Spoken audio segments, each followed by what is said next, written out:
Uunahin kong i-share kung paano ako naka-apply ng trabaho dito sa Taiwan bilang isang caretaker.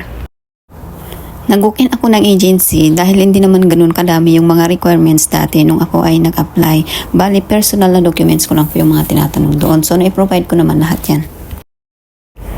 At qualified naman po ako. After 1 month, tinawagan ako ng agency na meron na daw po akong employer. So, nagulat ako dyan kasi ang bilis. Ang next na gagawin mo is mag-medical ka na. Yung phase 1 na medical. So, i-recommend ka sa isang medical center at doon ka pupunta. After ng medical is mag-training ka na. Sasabihin sa agency kung saan ka mag-training, yung address ng training center at ikaw mismo ang pupunta doon sa training center. Kapag sinabihan ka mag-training, magdala ka ng damit mo na good for 1 week. Kasi by Friday, Monday to Friday, and then Friday is uuwi ka. So, pang 1 week. Kasi pagdating mo ng training center, hindi ka na makakalabas. Diretso training ka na.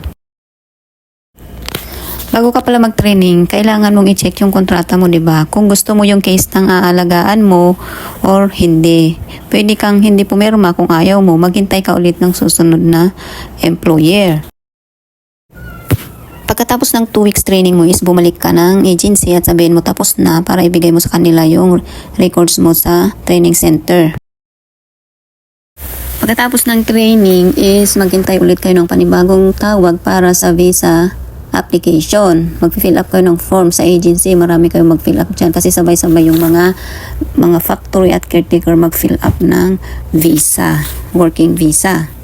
After ng pinos is meron kayong personal appearance sa TICO sa RCBC Plaza, and then after nyan is meron kayong second na medical. Sa mga babae is yung pregnancy test. Dapat hindi kayo buntis na punta ng Taiwan.